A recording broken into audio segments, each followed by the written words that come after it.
Ladies and gentlemen, at this time we officially welcome you to the State of the City address for Muncie, Indiana, USA. I'm Steve Lindell from WLBC, proud to serve as your Master of Ceremonies this evening, this afternoon, this morning, whatever time zone you're in your mind. At this time, we would like you to all stand for our opening portion of the program. We'll begin with the invocation presented by Bob Ball, pastor of Blood and Fire Ministries and executive director of Inside Out Community Development Corporation. At the conclusion of the invocation, please remain standing for the posting of colors, the Pledge of Allegiance, and the Star-Spangled Banner. Thank you. I invite you all to simply agree with me in prayer as your conscience allows. Let us pray. Almighty God, we acknowledge your abiding presence and your divine governance in our midst. We are thankful for this opportunity to gather to remember and to celebrate the many blessings that you have bestowed upon our city and to petition you for the many needs that clamor for attention. We ask that you grant grace, wisdom, understanding, guidance, and protection to our mayor, his staff, our city council, our public safety personnel, and all those who labor so diligently to make our city a desirable place to live, to work, and to call our home. We ask for a unity born of the Holy Spirit, which will permit us to work together for the common good and the well-being of our city. Your word declares that the heart of the king is in the hand of the Lord, and you turn it whichever way you desire. Therefore, we pray and believe that the heart of our mayor is in your hand and that your hand moves his decisions. Finally, we ask that you would abundantly bless our city so that all who live here would experience your protection, care, abundant provision, and an improving quality of life in each and every neighborhood where they reside. Thank you for hearing our prayers, and I offer this in Jesus' name. Amen. Amen. And remain standing, please, as our Pledge of Allegiance will be presented by Tasha Barnes Griffin, the president of the Indiana Black Expo, Muncie chapter.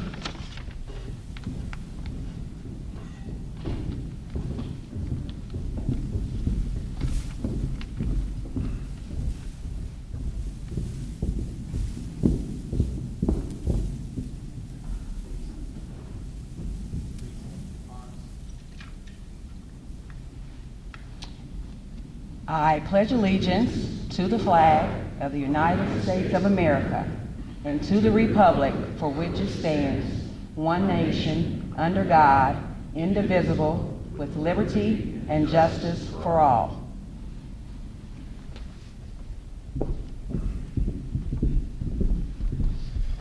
Join us as we sing our national song. Oh, say, can you see by the dawn's early light what so proudly we hail at the twilight's last gleaming, whose broad stripes and bright stars through the perilous fight o'er the ramparts we watched were so gallantly streaming, and the rocket's red glare, the bombs bursting in air, gave proof through the night that our flag was still there. Oh, say, does that star-spangled banner yet wave o'er the land of the free and the home of the brave?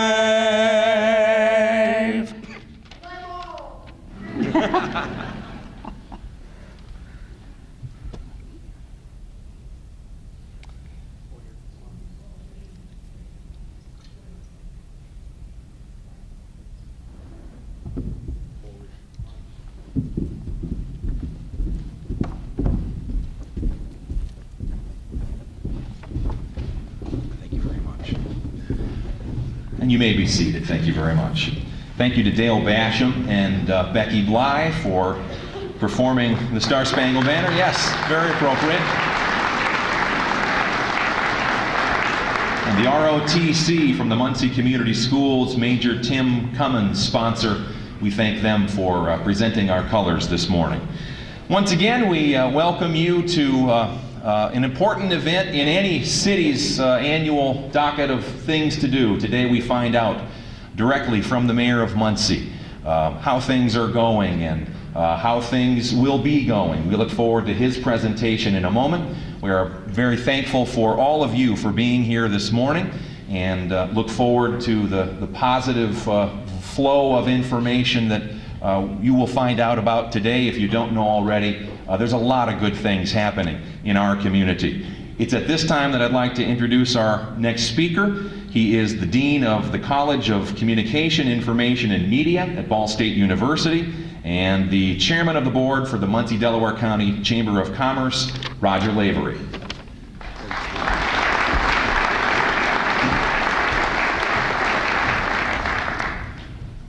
Good morning, ladies and gentlemen. It takes many people to make the State of the City Address a successful event, and the Chamber is pleased to participate and provide its assistance this morning. We're also grateful to our sponsors who enabled us to offer this event free to our community. Today I have the special honor of introducing Muncie's Mayor, Mr. Dennis Tyler. Mayor Tyler is a lifelong resident of Muncie. He grew up in the South Side, and he's a graduate of Muncie Central High School. Mayor Tyler has spent his entire adult life in public service. He served for over 42 years with the Muncie Fire Department. In January 2004, he was sworn into office as state representative for House District 34. He served as state representative until he was elected mayor in 2011, assuming duties on January 1st, 2012. Mayor Tyler has been active in many community organizations, including the United Way of Delaware County, the Knights of Pythias Lodge 37, the Fraternal Order of Eagles Lodge 231, and he has served as the chairman of the Labor and Industry Board of the NAACP since 2010. Ladies and gentlemen, please help me welcome our Mayor, Dennis Tyler.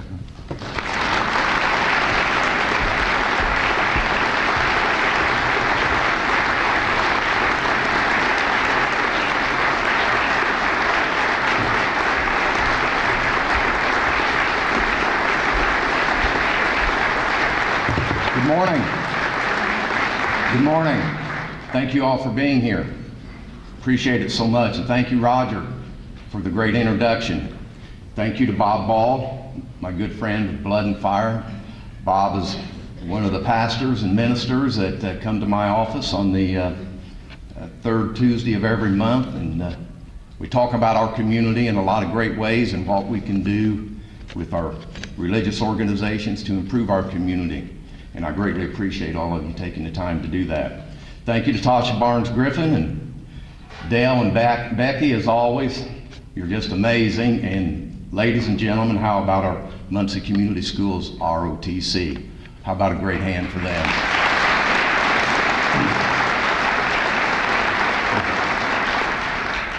This isn't in my script, but most of you that know me, I usually get off script many times, but I think what we just saw with the Muncie Community Schools ROTC, Tim Heller, I know you're back here someplace with some of your administration and board members. I think what you saw there today is the best of what we have of our children in this community. And most of us as adults get out on the road, usually the kids are going to be okay. And I think our kids are going to be great going through this transition for Muncie Community Schools. And at the end of the day, I think our community will be much better for it. If you notice this lovely young lady next to me that's sitting in the chair, last year she didn't have a chair, but she told somebody a little bit ago, maybe you better get me a chair, he talks too long sometimes. So here we are, she's got a chair. I'd like to thank our sponsors today helping us to put this event together. Mutual Bank, Star Financial Bank, Ball State University, Chamber of Commerce, the Horizon Convention Center, First Merchants Bank, Old National Bank, Ivy Tech University, WLBC Radio, I'd also like to recognize the city council members that are all here today, and they're the reason that this presentation is being made as part of our duties as the executive branch to present a fiscal report every year according to state law to the city council. I'd like to recognize President Julius Anderson, Doug Marshall, Brad Polk, Allison Quirk, Mary Jo Barton, Jerry Dishman, Linda Gregory, Mark Knatzer, and Nora Powell. Thank you all for being here today.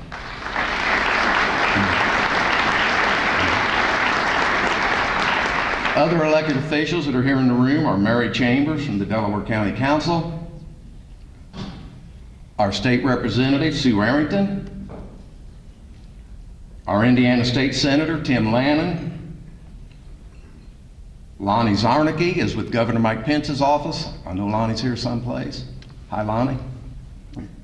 County Commissioner Sherry Riggin, President Joe Angora from Ball State, and Chancellor Andy Baum from Ivy Tech University. Thank you all for being here. We appreciate it.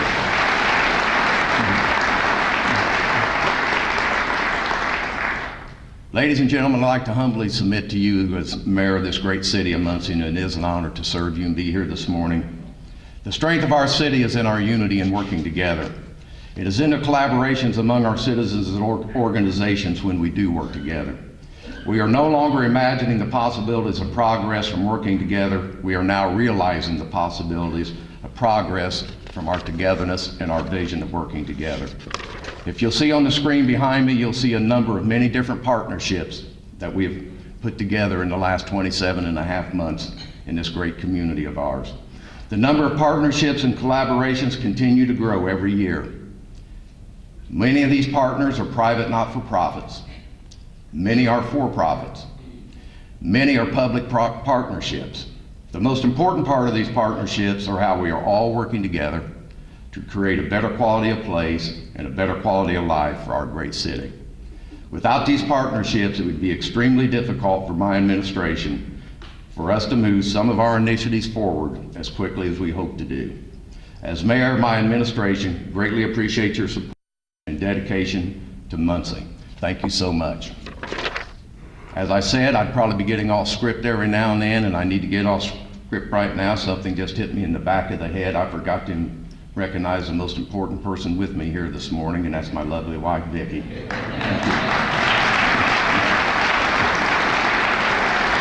So hopefully when this is over, you'll still take me out to breakfast. So, thank you. What I'd like to do, ladies and gentlemen, is maybe just a little bit different than sometimes that you do in a State of the City address. I think we need to talk about some of the challenges that we're faced with as a community that are extremely difficult challenges going forward. But at the end of the day, working on them together, I think that we can be successful. You'll see behind me a picture of the emerald ash borer. The emerald ash borer is destroying our urban landscape and our parks in our community. It's destroying our trees and our plant life in our community. This beetle bores itself into our trees. The ash borers destroy millions of trees across the state of Indiana, thousands of trees within our park systems and private properties. This affects our stormwater drainage, our environment, and always, at the end of the day, our financial budgets. Ash trees make up approximately 13% of our total city trees in our parks and urban landscape. Hundreds of trees have already been identified as being infected. Our Parks Department and Urban Forester are working with many stakeholders to combat the pest by chemical treatment as needed. And our Urban Forester is currently testing trees throughout the city. The city is researching the possibility of a public-private partnership to deal with this issue with private citizens and private property to purchase the necessary chemicals in bulk so it might be cheaper for our citizens. We hope at the end of the day that we're able to do that. It's something that has to be dealt with, and I can tell you in talking to the experts that understand these issues, we have 3 more diseases coming in right behind these. So as soon as we're able to deal with this one, we'll be right back into another one. Polar vortex or winter storms, whatever you want to call it, you have your say and I'll have mine about it. What I can tell you is, in my lifetime in this city and serving on the fire department in 42 and a half years, I can't really remember a winter like 2013 and 2014. We've had winters in the past, but most of them came and went rather quickly. Most of you around my age remember the winter of 1978. It was rough, it was tough, but it was here and it was gone. This winter, again, as I said, is one of the worst winters that I can remember in our history. It wreaked havoc on our community and our citizens. It was an extremely expensive winter and cost to maintenance of our roads, our equipment, our streets, snow removal, manpower, public safety costs to protect and serve our community. Here's just a few numbers to show you the difference in winters and what it can cost. I've heard the comment that we should have been better prepared. We didn't need to file for emergency assistance through the state, and the state didn't need to apply for federal assistance.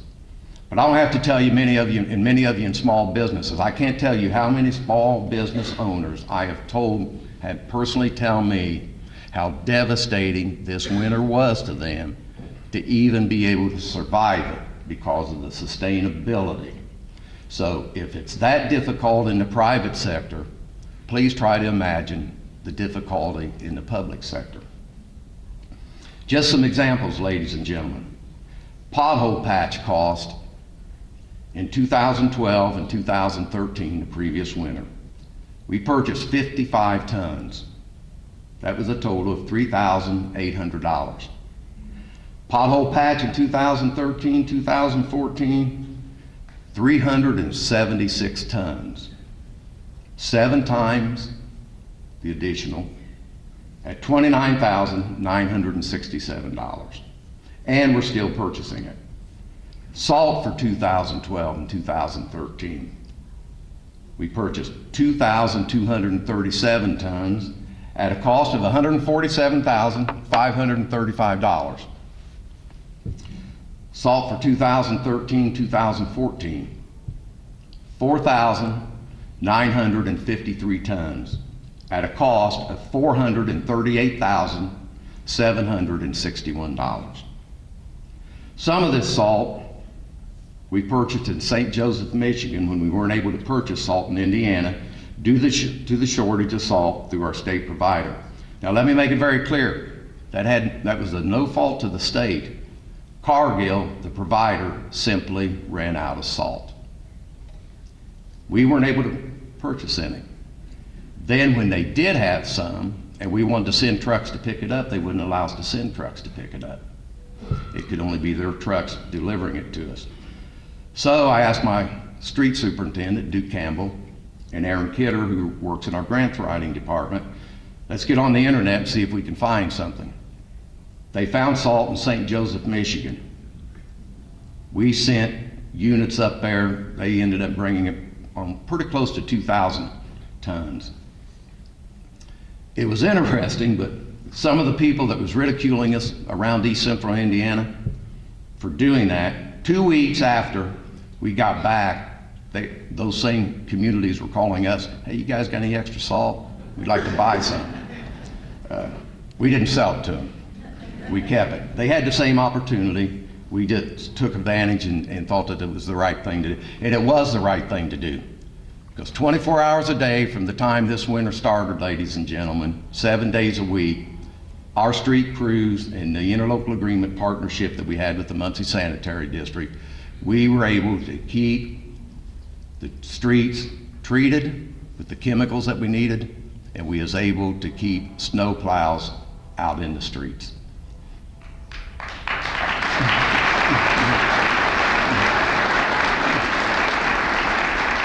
Salt brine that we purchased in 2013, that's the chemical that we use to mix in with the salt, we spent $5,300. Salt brine 2014, we spent twice that much, $10,600. Now here's the kicker, and some of you have probably kicked your tires this winter. Potholes filled, January 1st, 2013 through April 1st, 2013, we're right at 700 potholes. That was the same in 2012. Potholes filled January 1st, 2014 through April 1st, 2014, and still counting, over 4,000. And nothing's changed other than the brutality of the winter. And if you're not familiar with Indiana roads and streets and understand the structure of them, most of our older inner city roads and streets still have the bricks under them. And you've probably seen some of them in some of the areas. What happens, ladies and gentlemen, with those bricks, when we go through the brutal freezing, and then the thawing, and then the raining, and then the brutal freezing, and then the thawing, it's no different than your bricks at home if you have them laying out around your garden. They move. And as they move, and as there's the thawing, the rain, the water, the moisture that's underground moves right up through those bricks and begins to eat and move that road and street till it will actually just blow the street up. A good example is on a Saturday afternoon, my wife and I was out driving around just checking potholes, seeing what's going on. We drove down Bethel Avenue. Most of you know where Normandy Apartments are at along there. The street was fine. At 10 o'clock that night, I'm getting tweets, something I'm learning to do, on a Twitter page. I'm getting tweets from a young lady that's living there saying you can literally hear the cars that are blowing up their tires on a pothole in the front of Normandy Apartments. I immediately get hold of our street superintendent. He goes over there, and there's a huge pothole that wasn't there at 2 o'clock in the afternoon. Now, one of the things that Muncie has done, ladies and gentlemen, dealing with all of this, we have crews out today, they'll be out tonight, they'll be out tomorrow. We will continue to work on them until we have our mission accomplished. And hopefully we will get it accomplished. We did two things different than a lot of other communities did, and I think it was the right thing to do. One, we realized cold patch wasn't working. Cold patch would not adhere to the moisture and the freezing in the potholes. It would literally be put in one day and explode and come out that evening, the next day. Again, we got on the internet, and through the people that know how to do that, they found a company down in southern Indiana with their chemists had put together a chemical to mix with their aggregate that was very, very emulsion and sticky to where you could almost pack it into a ball. As soon as we found out that that was available to us and they would make it available to us, we got it up here, and it worked. And it worked even in potholes and that water was coming up and coming through. So again, it was the right thing to do. Our overtime for our street department for January 1st, 2013 through April 1st of 2013 was $42,760. Our overtime January 1st, 2014 through April 1st, 2014 was $82,605. And we've had 3 crews working daily, morning, noon, and night, 7 days a week. The overtime, since then, the cost in our overtime for our street crews has risen over 92% through April 1st, and it's still climbing. And make no mistake, these people are tired. We're tremendously understaffed. We actually do not have enough drivers on our street department to man the trucks that we have available. They're overworked, but they continue to work and provide the best infrastructure to our city and its citizens with the resources we have available. And I can't tell you how proud I am of these people, ladies and gentlemen. When it was brutally cold in the winter storm, they left their families to come in and plow and to get our streets cleared so all of us in this room and others could get to and from work. So our vehicles would have emergency access if they needed to. So our emergency vehicles would have emergency access if they needed to. They did everything that they could right. Now, every now and then they'd knock over a mailbox, but we've also made every one of those mailboxes right. Muncie's also did something that no other city in the state of Indiana has done. If your vehicle had an issue with a pothole, it's not your fault that we had this bad of a winter. It's also not our fault. But what we did that no other city has done, we've made every one of those claims right for people in this community.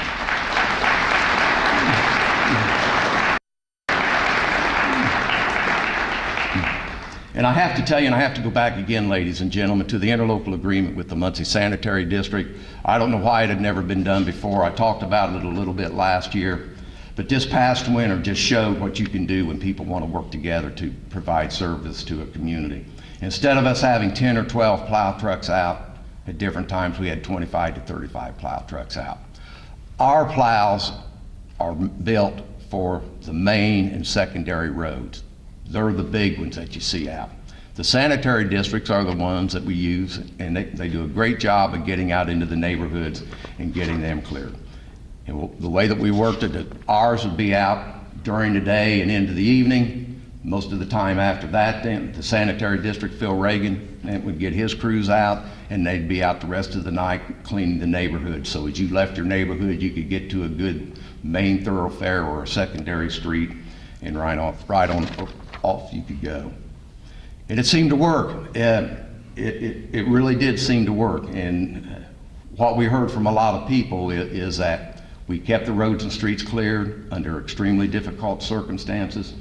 I can't tell you again how proud I am of Duke Campbell and his crews and the Muncie Sanitary District and their crews, because they got paid for it, don't misunderstand me, but they also came in and went above and beyond the call of duty, I think, to keep our streets clean.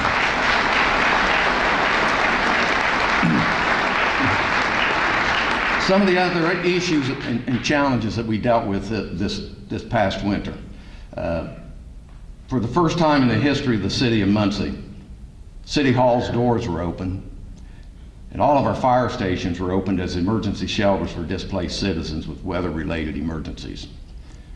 Many of our employees work day and night away from their own families to assist other families in need.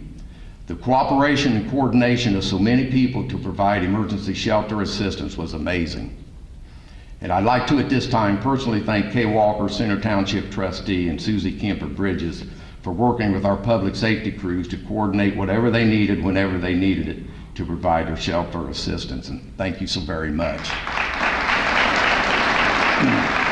You know, another thing that we did, ladies and gentlemen, for our community that I don't think it had ever been done before, and other than just opening up City Hall and the fire stations and doing that, is our warning systems today are much better. And we was all pretty comfortable for a week that we had some pretty bad weather coming there in January. I mean, it didn't take a rocket scientist to sit and see every major news network was locked in that we're going to have a pretty rough snow, and right behind that we're going to have some brutally cold winter coming in behind that. Well, I was pretty comfortable as mayor with everything that we had in place with our street department and with the sanitary district for our snow removal. What I was concerned with, and I guess maybe it just comes from my former public safety background, how in the world are we going to be able to deal with this cold? When they're telling us that Sunday and Monday and Tuesday we're going to see 25 to 30 to 40 to 45 degrees below zero with the wind chill factor. How are we going to deal with this? That's going to be an issue, because we know people are going to get out. We know with the storm that we've got coming, we're going to be losing power, regardless of what Jim Riggle and his crews are trying to do to keep it going. We know that's going to be an issue. We've got to get prepared.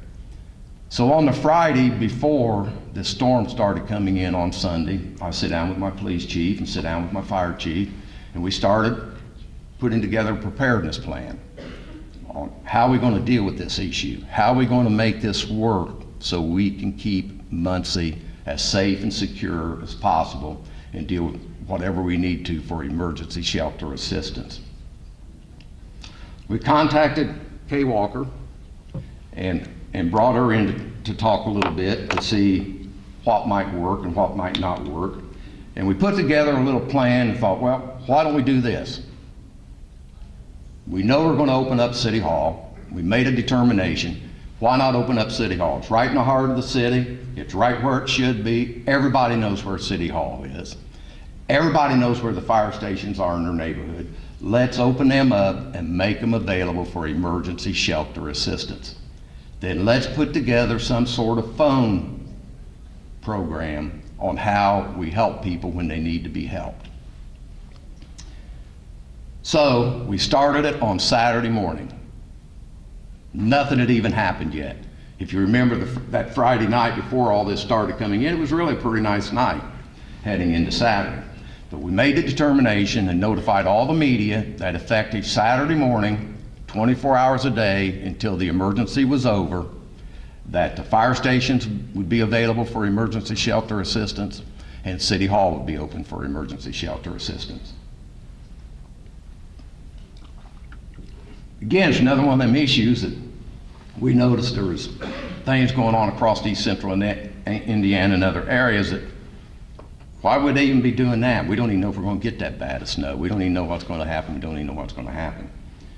Well, what was interesting, ladies and gentlemen, when all this started happening on Sunday, and we had an emergency preparedness meeting Sunday at noon, and we let everybody know exactly what we were doing and how we were doing it, knowing how bad it was going to get Sunday evening, knowing how bad it was going to get Monday. By midnight, Sunday evening, every city across Indiana, every city across East Central Indiana, including Indianapolis, was doing exactly what Muncie had already done. So that told me we did absolutely the right thing, and we did it the right way. Now, I'm going to get off script here just a little bit because I always do this. Pete Limbo told me it was all right if I did. No. I want to share with you exactly what type of public servant you have in this community, ladies and gentlemen. I'm sitting at City Hall Monday afternoon.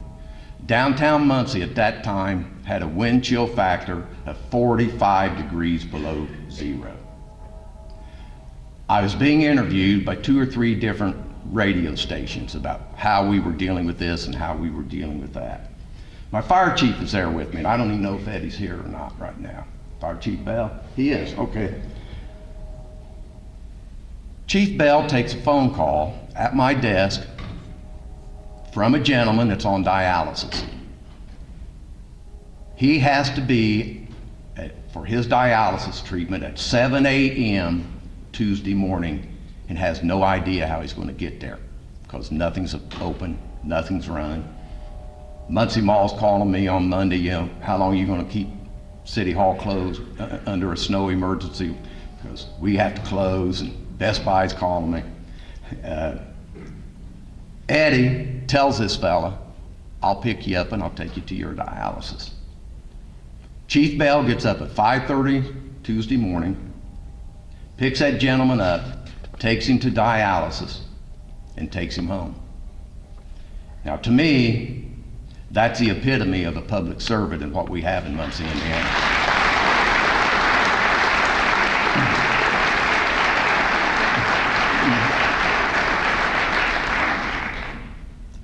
We put together a winter contingency plan with a lot of our providers that offer assistance during the winter. And our winter contingency plan worked pretty well. And I've got some numbers here that I'd like to give to you. We had 2,398 individuals homeless due to the weather, whether it was a broken furnace, frozen water pipes, weather-related incidences. 211 families, 73 single women, and 2,114 single men. All of them were serviced one way or another through one of the providers that we have in our great community. After this winter was over, we have continued to meet and work with our shelter assistance providers to have an ongoing system in place for placements of people and families in need. It's very important. One of the things that we found is we need a better communication system and how do we deal with this at times when we do have these emergency situations. A 24-hour hotline is one of the ways we can better partner with all agencies who offer these services. A better way, under the direction of Teresa Clemens, is offered her 24-hour phone service that they have available. This might very well be the one-stop system we need to coordinate assistance throughout all the other agencies. One of the issues facing a better way is how to provide the service if they lose their power in an emergency situation.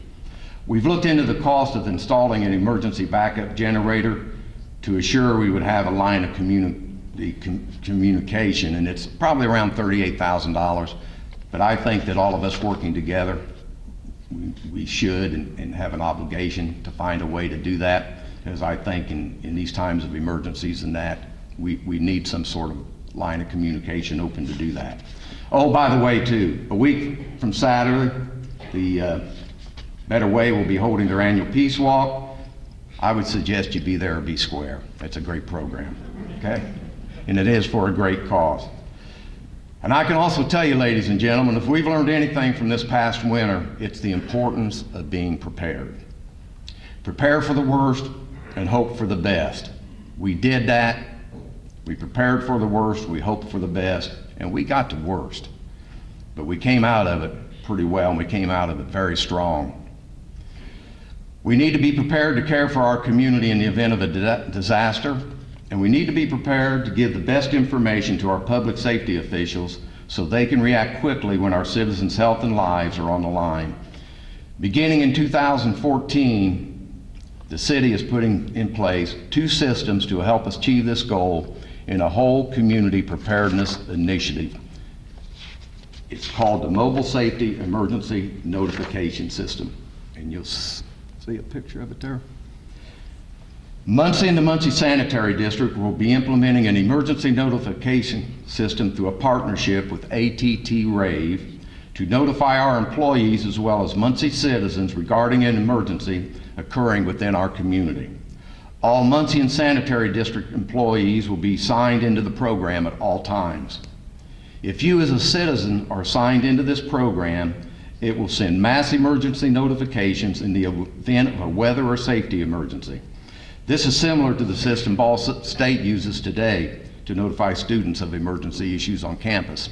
If you're familiar with it, Purdue University just a few weeks ago had a very serious emergency on their campus, and within 3 minutes they notified 49,000 people on exactly what was going on campus.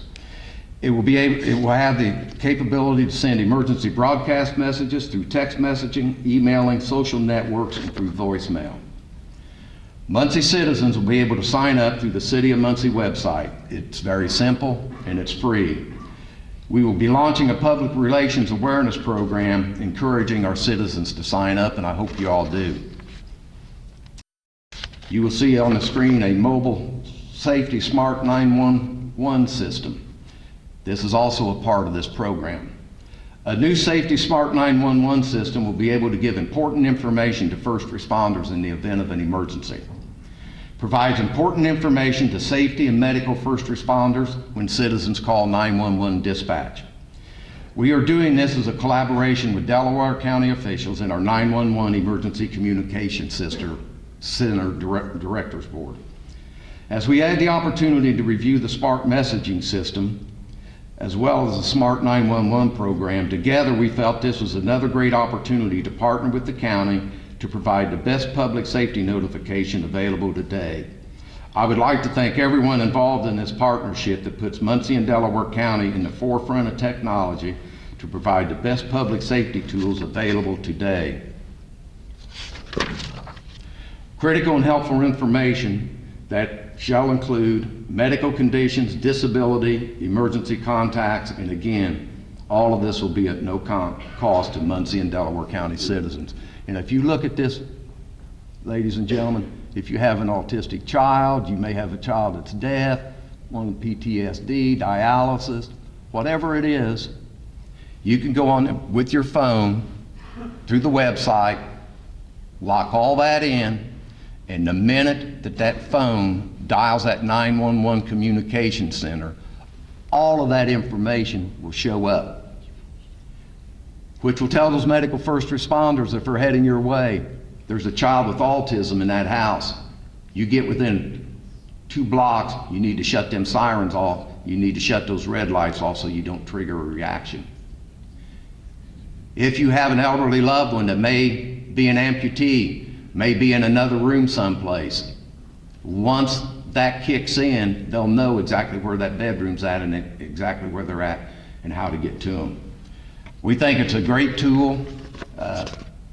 AT&T has told us that the city of Muncie in Delaware County will be the only county across the state of Indiana and the Midwest that will be operating and implementing both of these initiatives at the same time. And I think, again, it's something that will set us apart from the rest of the state.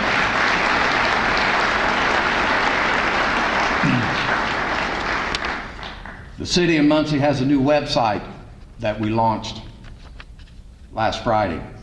Still working, getting some of the hiccups out of it, some of the bumps, so we're working on it. This safety initiative that we are launching will be able to patch right into the City of Muncie's website. It will be able to tie in the new safety 911 and emergency notification programs so that people will be able to sign up easily through the new city website. Also, citizens will be able to access meeting minutes, government boards, access to community calendars for events and things going on around Muncie. And this new website will convey the beauty and assets of our community to outside individuals and businesses. The City of Muncie is building a tradition of fiscal responsibility through our partnerships, interlocal agreements, and accountabilities to you, the public. We've been able to do this through maximizing every single dollar that we have provided to us through the funding systems that we have available. City of Muncie has witnessed a $1.6 million increase in our general fund revenue from 2012 through 2013. That's a 7.3 increase. Part of our initiative in creating savings within our general fund budget was to create a health wellness clinic for our employees and their families.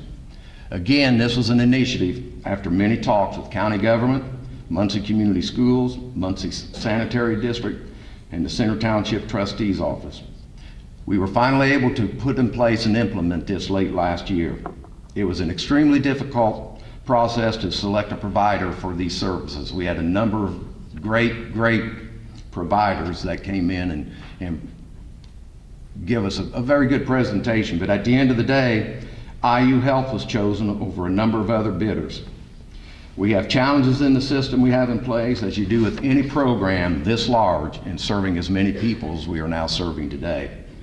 But I believe we have put into place a quality program for our employees and families.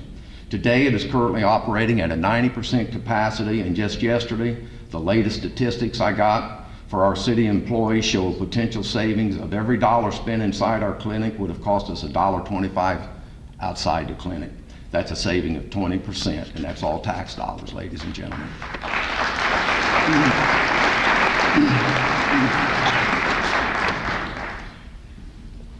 The City of Muncie's cash balance. We have witnessed a $1,429,251 increase in our cash balance from December 2012 to December of 2013. That's a 17.7% increase. From December 31st, thank you. From December 31st, December 11th to December 31st, 2013, we went from a $7.2 million operating cash balance to currently a $9.5 million operating cash balance. It is also by being fiscally responsible and working together, we were able to give our public employees a 2% pay increase, their first pay raise in 7 years. These employees work hard, as you witnessed during this brutal winter that we just recently went through, and we felt that it was time and they deserved a raise. Economic development. It is by being fiscally responsible that we are able to invest back into the development of our community to spur private investment and job creation. In 2012, in January, the unemployment rate in Muncie was 10.9%. Today, it's 8.7%. That is a 2.2% decrease in 2 years. And I'm sitting here with Jay Julian and others, and they'll tell you that's not nearly fast enough, and we all understand it, and we all get it. But I can tell you this, ladies and gentlemen, we get up every day and we go to work with our economic development team to work together to retain and create jobs for this great community. I can tell you with all honesty, our team of elected officials, our chamber partners, our community leaders know the importance of working together to create an environment that will attract and create sustainability for job growth opportunities. I appreciate all of your dedication to our great community. Over the past year, in dealing with these issues, we have spurred over $140 million new dollars in capital investment, and we have created 757 new jobs.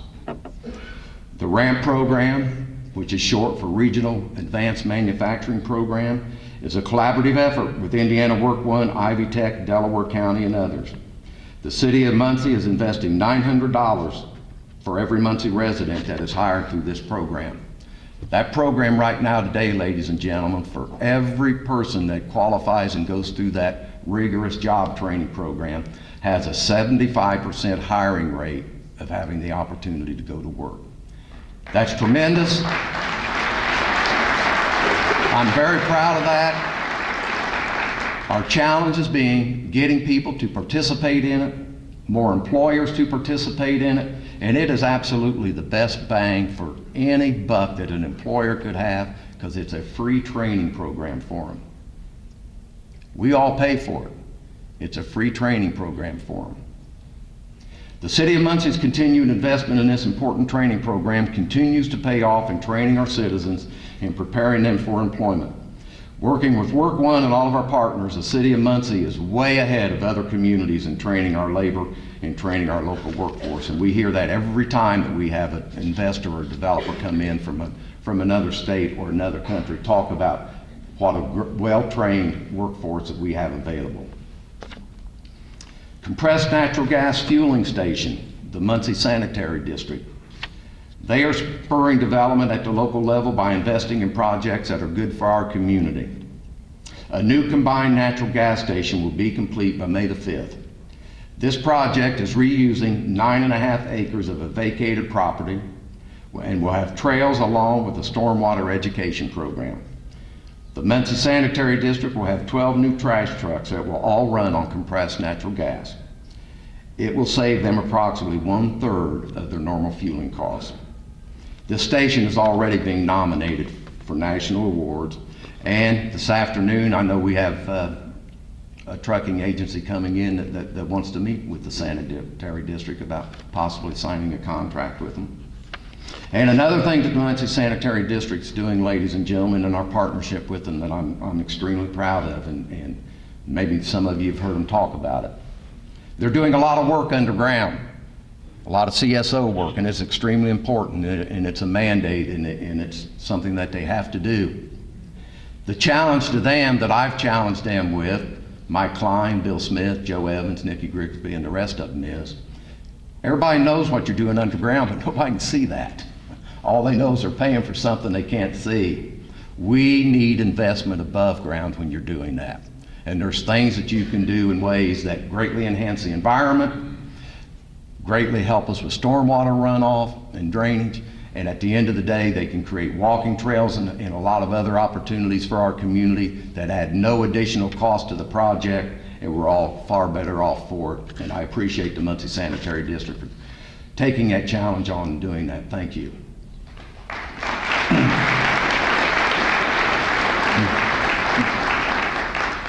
Walnut Commons at Weiser and Walnut, a shelter and care assisted living facility for veterans, and that construction is to begin in May.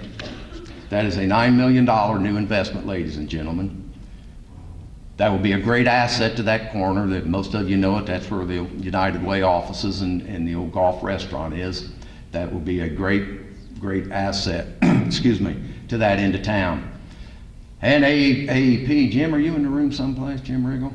Hi, Jim. Good to see you. Thank you. AEP has agreed in a partnership with the city that they will be doing landscaping and beautification around a Weiser and Walnut substation that will greatly improve the appearance of that entrance into our downtown.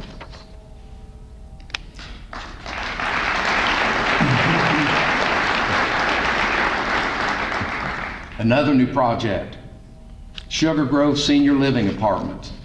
That is a $13.8 million investment that will bring 75 new jobs to our community. That is located on the southwest side of Muncie, and that's the first new development in that part of town, ladies and gentlemen, in many years.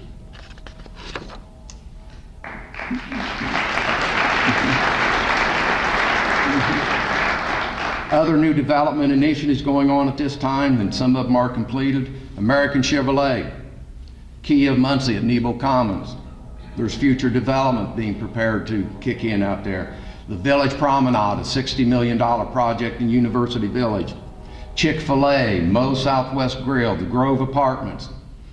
Loss at the Roberts will be open for occupancy next. That's a $15 million project. Dick's Sporting Goods, Michael's, Benson's motorcycle expansion. And I put this one in here because I love them, Firehouse Subs. Yeah. The city of Muncie has also went into a partnership, ladies and gentlemen, with Anderson and Newcastle on a grant opportunity called Investing in Manufacturing Communities Partnerships. Our grant was the only application that was accepted from the state of Indiana. We were the only communities in the state to get the designation. This puts our 3 cities at the top of the list for receiving federal funding. We have the opportunity, and we're in the hunt for a potential $21 million. And that would be a tremendous asset to us and what we're hoping to do in our infrastructure over the next 4 to 5 years.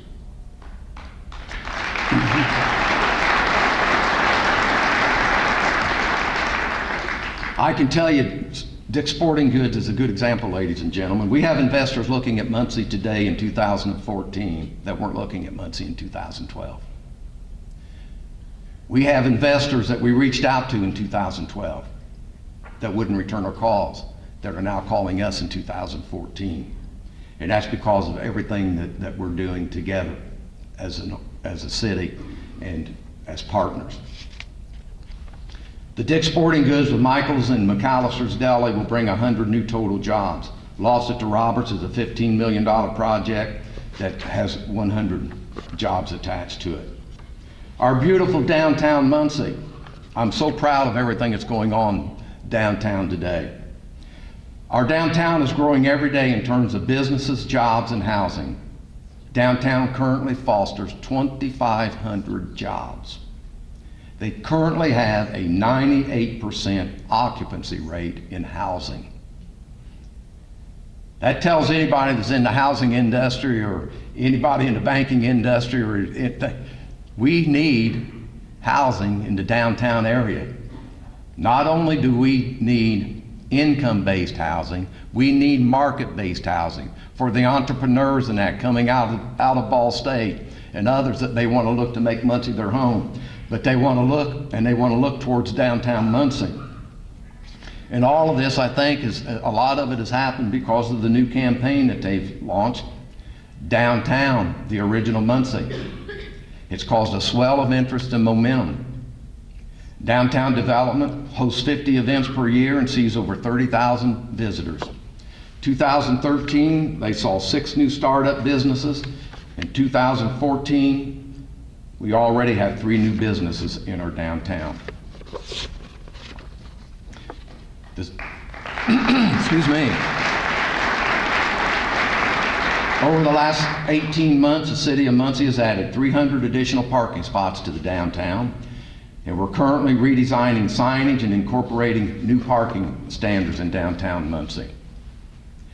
Another initiative that we've undertaken with a lot of great partners is the Neighborhood Investment Committee.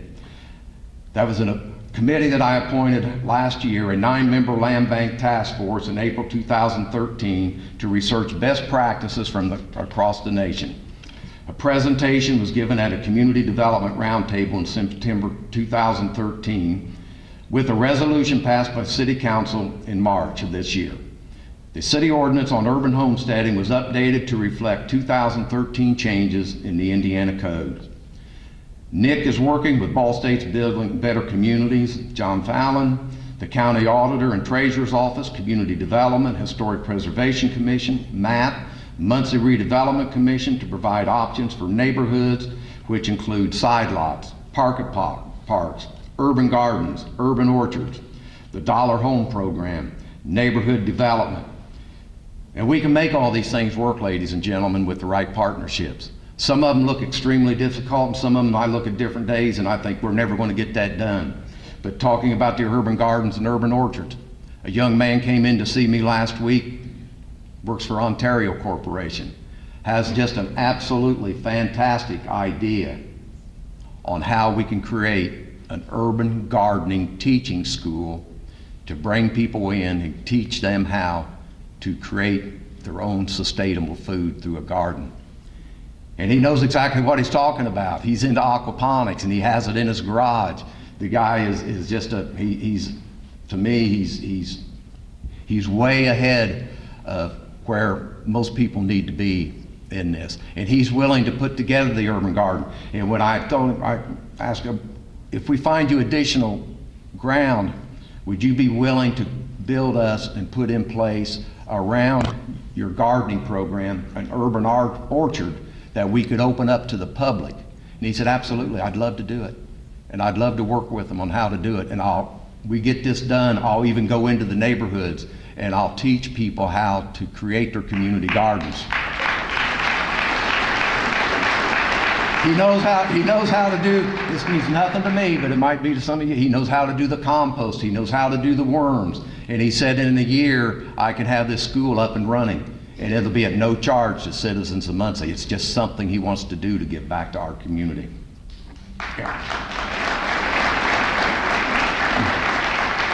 Another result from this committee are the efforts to apply for hardest hit funds. In June, we applied for $4 million in the Blight Elimination Program. Community Development and Muncie Redevelopment Commission are looking for individuals, nonprofits, and LLCs to consider end-use opportunities in areas where the demolition and deconstruction will occur. And I'd like to tell you too, and I'd really like to thank our banks that are here today, because we had a meeting, John Fallon put together a meeting for us out at Ball State a few weeks ago, and we talked about possibly how we could partner together and come up with some initiatives that maybe we could do some things to really get into this and really begin to deal with some of these houses and that we have to deal with. And I appreciate all of you taking the time to be there that day and saying that if there's something that we could work, that would work for everybody, that we'll do it. That's important, and that shows how our community is working together. Education. Just as we invest in our local economy and capital infrastructure, it's my opinion, probably the most important investment we can make as a community is in our children. The Before 5 initiative, early childhood development is critical for our community's well-being and the quality of life for our children. The B5 initiative focuses on early childhood development for the well-being of our children in our community. The B5 initiative has become a partnership between the Muncie Action Plan, our local foundations and nonprofits, Muncie Community Schools, and the City of Muncie. The City of Muncie is investing $100,000 in the initiative as part of a matching grant with the state of Indiana's early childhood education program. I don't think that there's anything that we can do as a community to get this going and figure out a way to sustain it and keep it going. And Tom Kinghorn, to you and all the others, thank you so much for your interest in our children.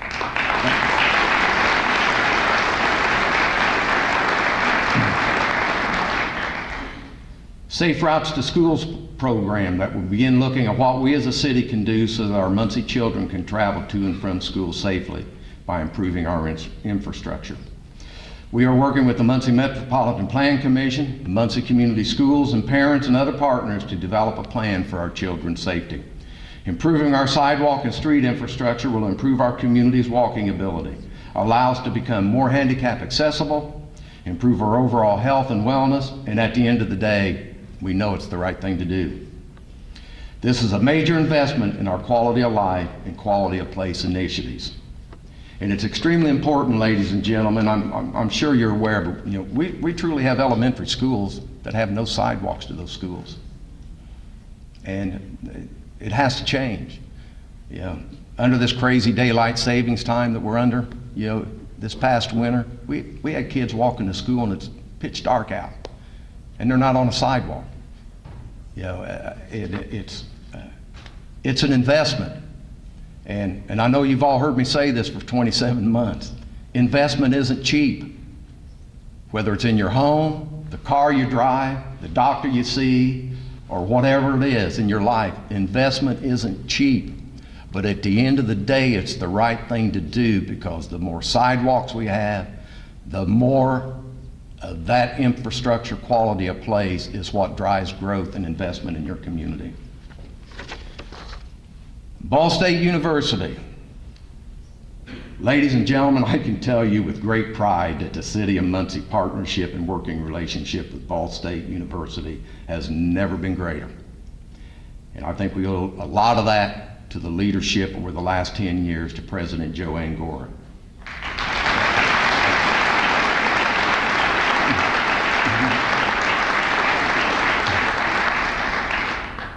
We are continuously strengthening the ties between the City of Muncie and Ball State University.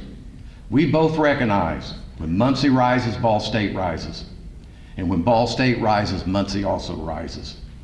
Working together, we can accomplish great things for our community and our university. Last year, the university began the creation of a Ball State University Community Strategic Master Plan. I've been around here a long time, and I've known Ball State for a long time. Tom, you've been around here longer than I have, but I'm not sure that there was ever a strategic master plan that went as in-depth as this community university master plan does. And I think that is so critical, and thank all of you for doing that, President Gore. They are working with many groups throughout our community.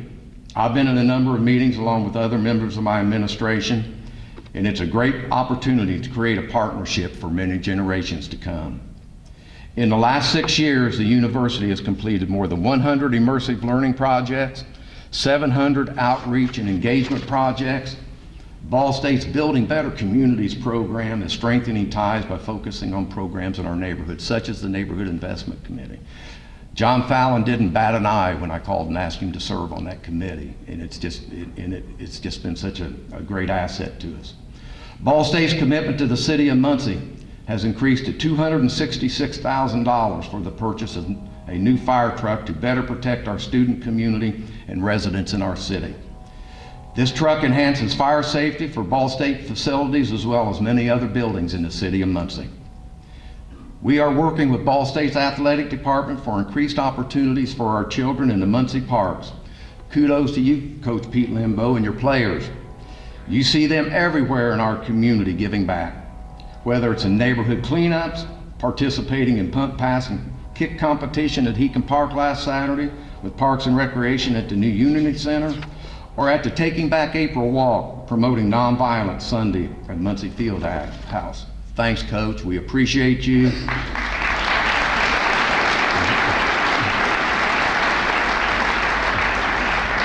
And Muncie will be out in full support of our team, cheering them on to another great season and possible bowl appearance, I promise you. Thank you. All of these initiatives, projects, and investments are to improve the quality of place and life for our community and all of our citizens. Coach Limbo, myself, and Judd Fisher had lunch a few weeks ago, and one of the things that Coach and I talked about was one team, one mission, one Muncie. How do we break that down? One team, one mission, one Muncie. And I think we're doing that. I think we're doing that. The Ark Hotel. In January of 2013, the City of Muncie announced the development of a downtown hotel next to the Horizon Convention Center. 1 year later, this project is becoming a reality.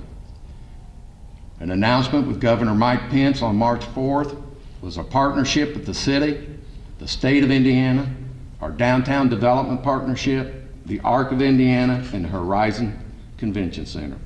The state of Indiana, Indiana General Assembly, committed $5 million to this project. The hotel will be one-of-a-kind training facility for individuals with disabilities.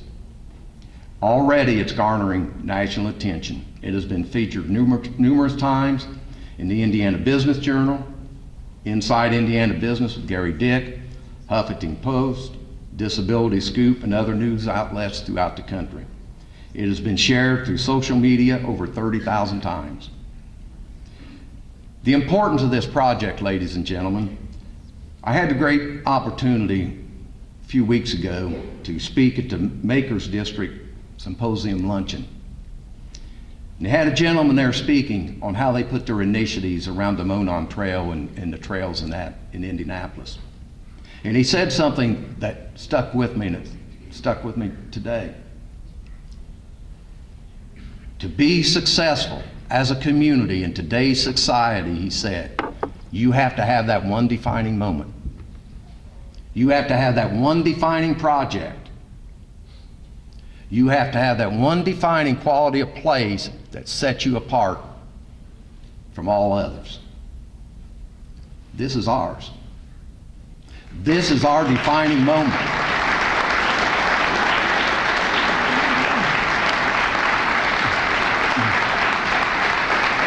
We know that it will be successful. We will work with the Arc of Indiana. We will work with the state of Indiana. And we will work with our foundations and our partners here in Muncie, and we will do anything and everything for this to be successful. This project will be a for-profit project, as I said last year.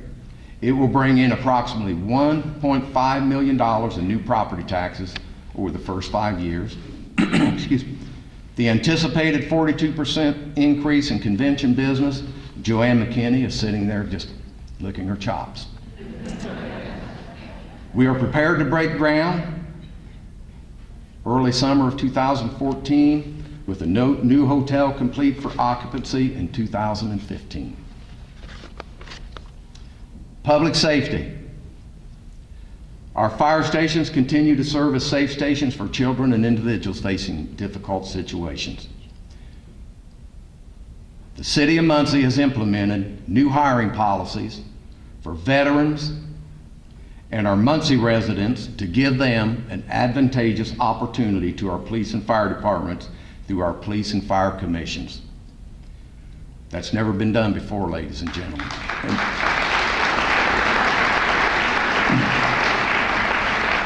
The City of Muncie is also committed in continuing to pursue federal grant opportunities for maintaining adequate public safety staffing levels to provide quality public safety assistance as needed. These initiatives will allow us to meet CSO rating standards for home and business owners to have the lowest possible liability rates available in this area today. When we took office, the CSO ratings for the City of Muncie in many areas was 9 and above. Today it's down to 4 and 5. That's a tremendous savings for homeowners and business owners. Our parks and recreation programs. We are seeing increased activity in our parks as we focus on programming for our children in our facilities. We are continuing to work to improve Tui Pool. Recently, the Muncie Redevelopment Commission approved over $50,000 to make needed maintenance improvements and upgrades to this great public facility. Our kids' programming in our park grows every year as we continue to make activities and recreation opportunities available to all of our Muncie children. In 2012, we started with one partnership with our local nonprofits. In 2013, that partnership grew to a partnership with 17 nonprofits. Just as our partnerships grow, so does the number of children we serve. In 2013, we saw 600 kids participate in our summer programs, ladies and gentlemen.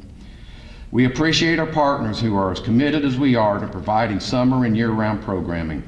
Partners such as these programs are being offered across our city parks as well as the Ross Center and the Bewley Community Center. Girl Scout STEM program, Gold Space Theater, Suzuki violin classes, mentoring programs for teenage boys and girls, judo at the Ross Center are just a few of the many great programs we are offering.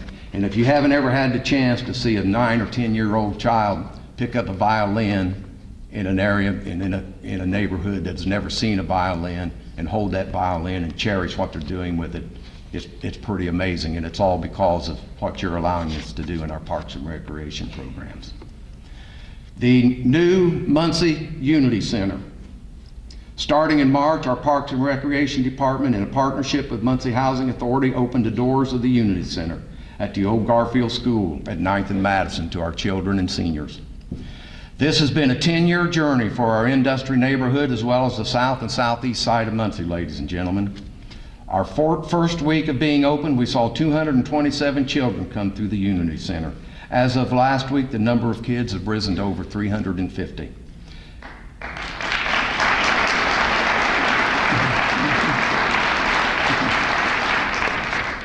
Prairie Creek Reservoir, a Muncie public park, is one of the finest outdoor recreational facilities throughout the state of Indiana. 2013 saw the construction of 5 new cabins for campers at Prairie Creek. Those campers are already booked and reserved for every special event and holiday in 2014. We are continuing to make improvements to our refurbished playground equipment and to make them more handicap accessible. We now have a new well at the trailhead for the horse trails. There is a new disc golf course being prepared to open this year. Our handicap accessible walking areas to playground and surrounding beach area will be complete this year. We recently signed a partnership with the Sailboat Club out there that will match up to the 75-year lease that we have with the Indiana American Water Company on the property.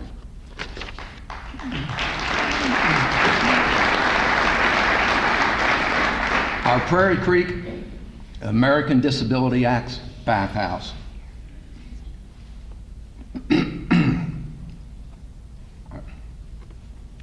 Construction for our ADA accessible beach area and bathhouse began in 2013, and the second phase has already begun, ladies and gentlemen. The newly renovated bath concession house will be open in time for this season's activities. This wouldn't have been possible if it wasn't for the partnership of the Ball Brothers Foundation, the Community Foundation of Muncie and Delaware County, and the George and Frances Ball Foundation. We greatly appreciate their partnership in this important project, and we will continue to find grants from our state and federal agencies. Next year, we will begin construction on a unique, state-of-the-art swimming facility for individuals with disabilities. And what that means, ladies and gentlemen, when this is all done, tied in with that, next year, as I said last year, a wheelchair can come out of that parking lot and end up in the water by themselves in a self-secured, safe place to swim, play, and recreate just like anybody else. And I think that's great, and there won't be anything like that in the Midwest. And that is a Muncie public park that for years was not handicap accessible. And today it is, and in 2015 it will be even more handicap accessible. Muncie's dog parks. I love talking about these dog parks. People said we were crazy. Muncie's first dog park opened on October 24, 2013, and it was the first of its kind in Muncie. Took in 150 memberships in the first week. October, 150 memberships. We are over 350 memberships to date and still counting. In spring of this year, we will be dedicating and opening a second dog park on the south side of town, located in Heacon Park behind number 2 fire station.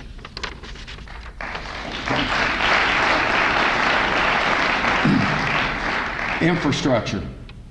To improve the quality of life and quality of place of our community, we must also invest in our infrastructure. You heard me talk last year about we have 450 linear miles of roads and streets in Muncie, ladies and gentlemen. That's not counting 4 lanes and 5 lanes. Every year we are increasing the number of paved miles as we invest in our infrastructure, as we should. In 2012, we were able to rebuild and pave slightly over 25 miles of roads and streets. In 2013, the Muncie Street Department paved 27.2 miles in the city of Muncie. We will continue to aggressively rebuild our roads and streets, which are so important to a sustainable infrastructure. And if you've noticed on a lot of our sidewalks across the city, ladies and gentlemen, last year we began to remove trees that for years had been right in the middle of the sidewalks to where it was impossible for a wheelchair to get down those sidewalks. For them to get down the sidewalk, they had to get out in the street and get back. We removed over 60 of them last year and recovered that sidewalk and put new pavement in. Now that's expensive. You're talking, even if it's Duke and his people doing it, it's $5,000 to $6,000. It's very expensive, but it's the right thing to do. It doesn't make any sense to me as mayor to have a sidewalk that has a tree right in the middle of it, so it goes nowhere. And it's something that we're working on to deal with, and hopefully the day will come all of our sidewalks will be handicap accessible. Lonnie, you still here back there? I want you to know how much I appreciate the state's decision to appeal FEMA's denial of disaster assistance. We are optimistic of the outcome, and we will continue to work with the Metropolitan Plan Commission, the General Assembly, and our federal leaders to secure grant dollars for our streets. As I shared with Senator Joe Donnelly when he visited Muncie last Friday, assisting to rebuild our infrastructure is probably the most effective job creation tool they could assist us with. We rebuild our infrastructure by putting hundreds and hundreds of people to work. If you see up on the screen here, that was just delivered to the city of Muncie. That is a new paver that will give us opportunities to create walking trails and do paving that the city of Muncie had never had the opportunity to do before without contracting out. So we're very excited about that. Bicycle lanes. In 2012, we began to think about how we connect our city. If you'll see up there, going across up there, you see that bike? Did you see it run across up there? That was me from the bike I bought at Rialzo Saturday night. My wife got it for me in a bid. I actually spent a little bit more for it than what I thought. My thumbs were a little big when she told me what to hit, and I hit the wrong button, and my bid went up quite a bit more. But that's okay. That's okay. But in 2012, ladies and gentlemen, we began to think about how do we connect our city? What were the ways people get to their jobs, get to their homes, commute to the store, commute for entertainment, or just commute throughout our city? We knew to become a city that recognizes the importance of quality of place in life, we had to begin to think outside the box that we had kept ourselves locked up in for so many years. We began to implement Muncie's first bike lanes. We installed 8 miles of bike lanes in our downtown, and it's worked. They are being used by people of all ages throughout Muncie on a daily basis. In 2014, working with Marta Moody and her staff with the Metropolitan Plan Commission, Muncie will see approximately 15.9 additional miles of new bike lanes in the city for better connectivity, well-being, and a better environment in our city. And I'd like to show you something that I think is extremely important. If you see the blue line right there, that's a design that will bring Martin Street out of the University Village to connect to the White River Walkway. And look where that takes us, ladies and gentlemen. We will finally begin to break down the barrier of the White River to the north and the south, and then with our next goal of what we want to do with some further infrastructure on the south side, break down that barrier at the underpass. I don't think there's anything more important, going back to what Coach Limbo and I discussed with Judd Fisher on one team, one Muncie, one mission, than breaking those barriers down from the river to the bridge to the underpass.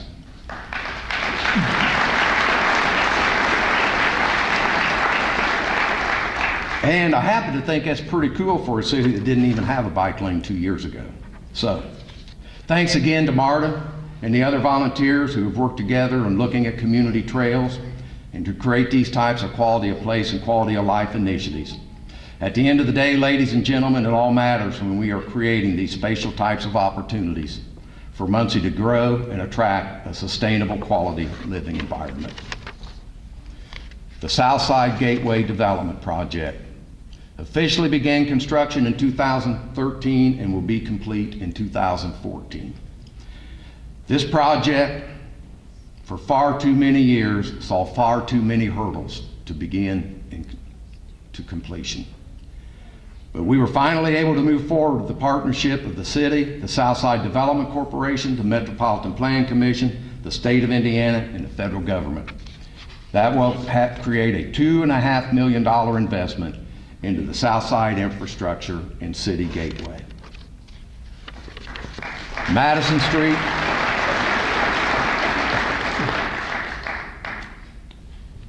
Madison Street corridor improvements.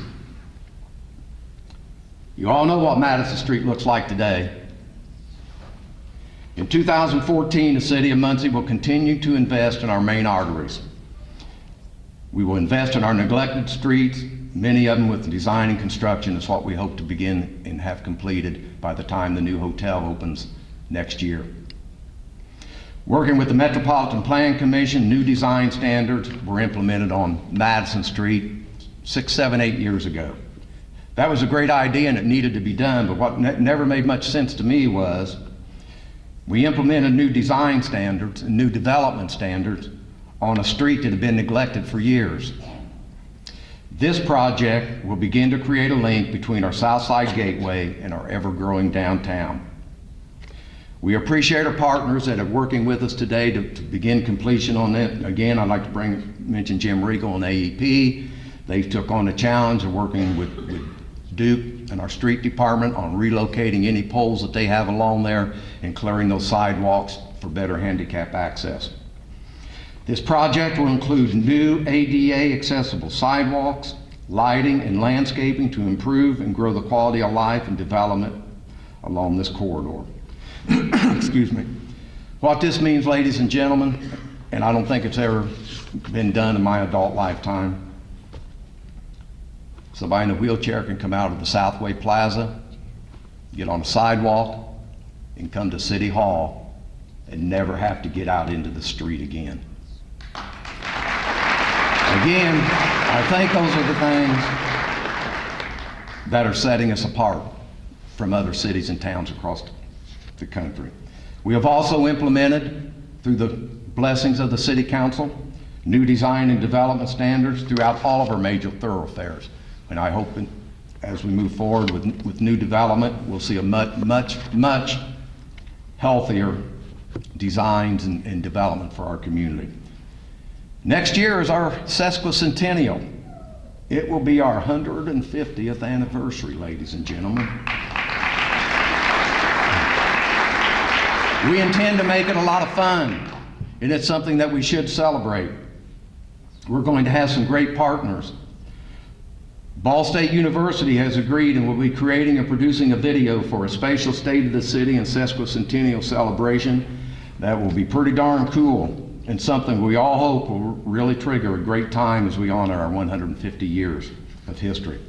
This partnership will have the Muncie Downtown Development Partnership, our foundations, Chamber of Commerce, Ivy Tech, and we are excited that by the end of the summer, we will have many partners as we prepare for this grand celebration on celebrating our 150th anniversary.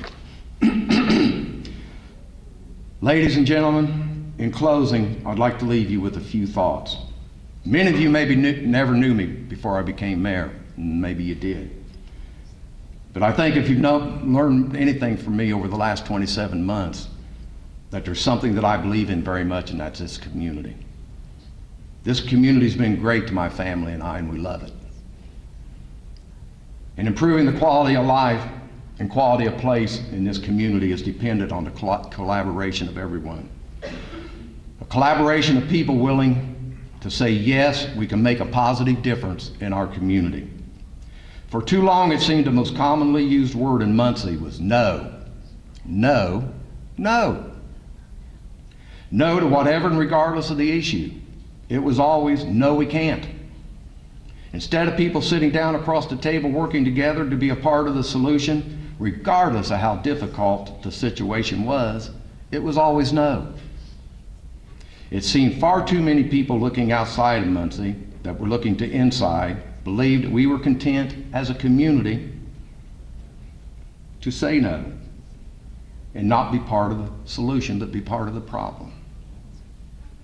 I believe by all of you in attendance today in this room and the other 70,000 people in our great community, that today we are saying yes. Yes, we want to be part of the solution. We are willing to accept the responsibility to be part of the solution. As I said last year, we no longer have time for would've, should've, and could've. We know where we are headed, and it's in the right direction. Will we make mistakes along the way? Of course we will. We always do. We're human. But it's not going to slow us down, and it's not going to decide our fate. We will move forward together. We are moving forward together. We are imagining the possibilities when we work together. The city of Muncie is defined by the quality of life that is available to our community and the quality of place that we want in our community. We are defined by the value we place on our children, our seniors, and our future. And we are defined by the collaborations that allow us to move forward, lift us up, and unite us. In a meeting I brought to my office for many of our leaders a few weeks ago, our foundations, MAP, Muncie Sanitary District Plan Commission, elected officials, Ball State, Building Better Communities, and others to see a presentation by Flatland Resources showing Muncie in a rather unique, challenging way. Judd, are you here today by any chance, Judd Fisher? He's probably fishing, lucky him. I remember Judd Fisher's comments like it was yesterday, speaking to everyone in the room at one time. Judd said something like this: we probably have all had an opportunity to view something similar to this at one time or another. But I don't think we've all ever had the opportunity to sit in a room together at the same time to view something like this. That's pretty neat. Ladies and gentlemen, I agree with Judd Fisher. I think that is what's setting Muncie apart today. We're neat, we're moving on up, and they ain't seen nothing yet.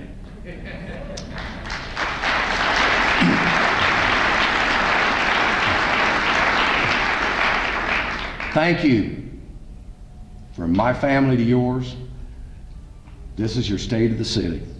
God bless Muncie, Indiana. God bless the state of Indiana. And God bless the United States of America. Let's go out and make something special happen in Muncie today. Thank you for being here.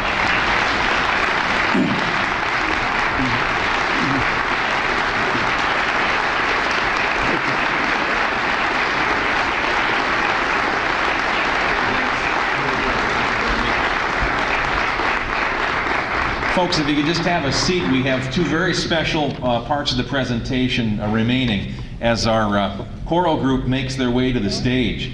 One thing that Mayor Tyler feels very strongly about, and I'm sure you all would agree, is the sense of togetherness and the sense of positivity being such a powerful factor.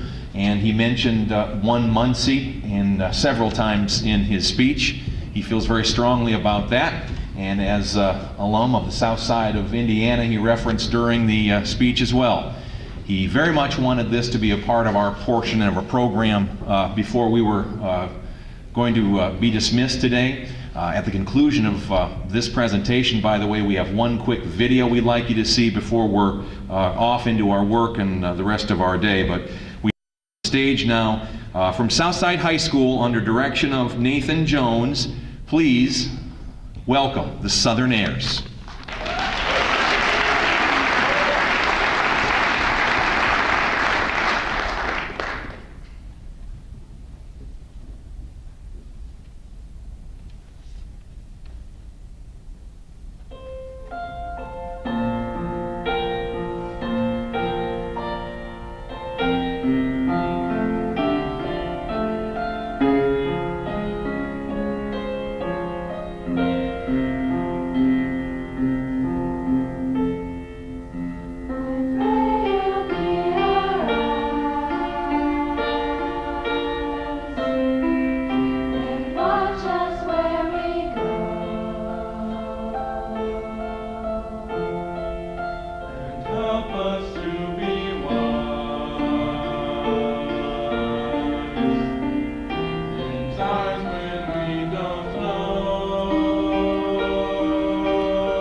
Southern Airs. Thank you very much, Nathan. Their final performance outside of the school, you just witnessed it there tonight at 7 o'clock. They'll have their final music and choral production at Southside High School. Free admission, 7 o'clock. If you'd like to attend, they very much would appreciate your attendance. And now finally in the program, power of positivity, very, very important. Mayor Tyler talks of that all the time. I couldn't agree more. And at the end of the Muncie on the Move breakfast recently, a song was used that has been used in many instances on radio stations and the web. It's by Pharrell Williams. It's called Happy. It's one of those songs that you can't kind of keep yourself from bobbing your head or tapping your foot on the floor. And Roger Overby, for the city of Muncie, worked very diligently on this project with a lot of help and support from his assistants, volunteers, and on his staff. Watch this video right before you leave here and try and bring the positivity up in your mind. One team as it relates to Ball State's football team, Pete Lembo and everybody, the big spring game on Saturday. One mission, all of us working together will always make things better, faster. And one Muncie as it relates to our schools coming together and moving forward together as this great city of Muncie. Please, ladies and gentlemen, you might see yourself on the screen with the presentation of Happy. It might seem crazy what I'm about to say. Sunshine, she's here, you can take a break.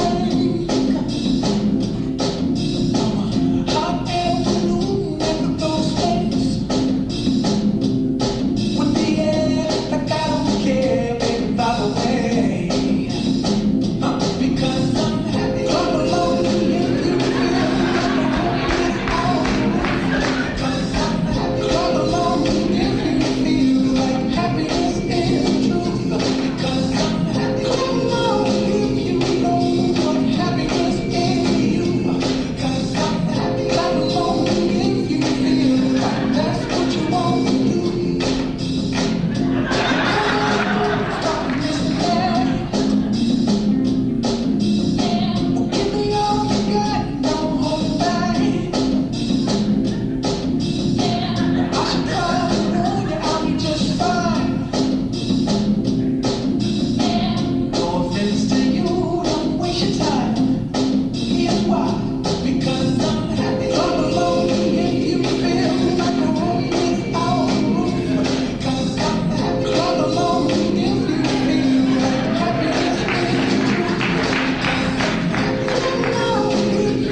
Thank you, Roger. Thank you for your attendance today. Thank you for being great citizens of this great city of Muncie. Enjoy the rest of your day. Thank you for your attendance today. It might seem crazy what I'm about to say. Sunshine, she's here, you can take a break. I'm a hot air balloon that could go to space. With the air, like I don't care, baby, by the way. Because I'm happy. Clap along if you feel like a room without a roof. Because I'm happy. Clap along if you feel like happiness is the truth. Because I'm happy. Clap along if you know what happiness is to you. Because I'm happy. Clap along if you feel like that's what you want to do. Here come bad news, talking this and that. Well, give me all you got and don't hold it back. Well, I should probably warn you, I'll be just fine. No offense to you, don't waste your time. Here's why.